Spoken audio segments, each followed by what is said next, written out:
Well, good morning, good afternoon, good evening, and good golly, Miss Molly. Welcome to That 70s Rock Fan.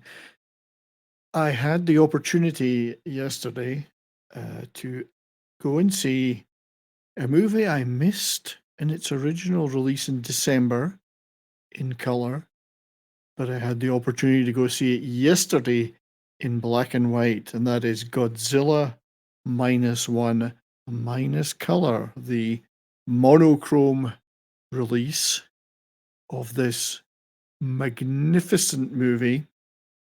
As I say, didn't get to see the original release back in December in color for various reasons. Couldn't make the cinema. Had a great opportunity yesterday and went to see this monochrome black and white version. What a fantastic experience it was. So I thought I'd do a little video just to chat about that. Hopefully, relatively spoiler free. My apologies if there's the occasional mild spoiler. But what is it about this movie that makes it so good? Now, first of all, this is a Toho Godzilla movie. Obviously, we're in a position today when there are Toho releases and Legendary Pictures releases, the more Hollywood oriented ones. This is, and I'm no expert on the Godzilla movies. I have friends like John Das Wolfen and others who are far more knowledgeable about the history of them and the lineage of these wonderful movies. I've certainly seen many, many of them. And this is it celebrates the 70th anniversary of the 1954 Gojira. And I think they've done a magnificent job with this movie. Takashi Yamazaki directed and wrote and did most of the visual effects for this movie on something like a $10 to $15 million US budget. Half of what it costs, let's say, Marvel to make a TV show, one episode of a TV show these days. It looks stunning. Not just the magnificent creature effects, but some of the other visual effects set at sea and in the city, in the destruction of the city. It looks amazing. Now, I have no comparison because I haven't seen the color version, but the feel of the black and white version is just something that feels like that period piece. It feels like the original movie that it's so inspired by. But on top of the visual look and feel of the movie, it's just an absolutely stunning spectacle. It's a very human story, which is the most amazing thing about this movie, and about many of, obviously, of the other kaiju movies, the classic ones. It's a human story, bizarre as that may seem. Absolutely gripping. The messages of the movie are about not only the futility of war and the sacrifice of war, but the endurance of the human spirit in overcoming. You're talking about a Japan that's been just devastated towards the end of the Second World War. There is obviously the whole nuclear bomb elements. I don't want to give too much away, although everyone knows the story of Godzilla, I think, by now.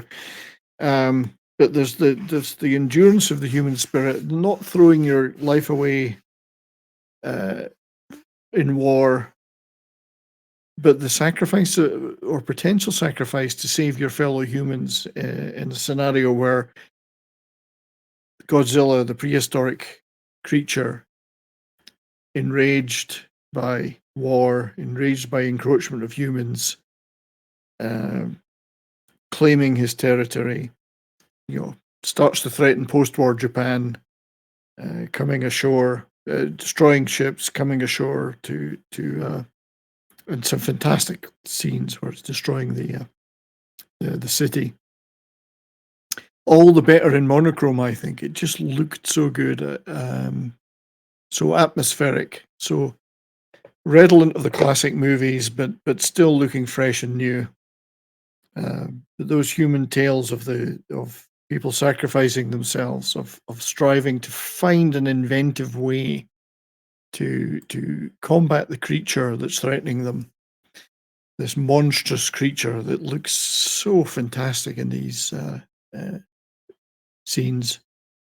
Many people have described Godzilla Minus One as a masterpiece. I don't know what constitutes a masterpiece, but this is a brilliant movie. It looks fantastic. But it's also very emotional, following the stories of the kamikaze, the failed kamikaze pilot, of the girl who saves a baby and then hooks up with him, of their getting their lives back together and rebuilding from the ruins of the war, and then to be threatened by this new threat, and the team of people coming together, ordinary people, to try and stop this threat that Godzilla gives to their new lives. So how could you make a movie like this for so little? And it's done so well. Compared to, I mean, I think it's possibly one of the most, or the most successful Japanese movie at the box office.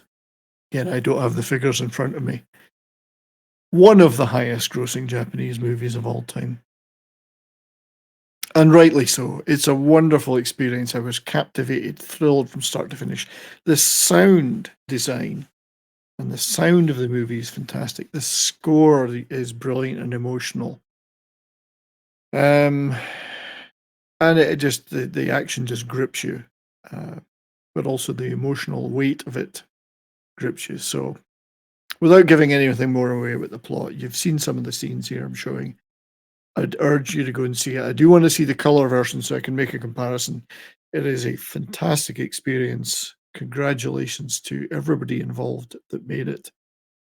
Distributed by Toho, but all credit to Takashi Yamazaki for his wonderful efforts in making this.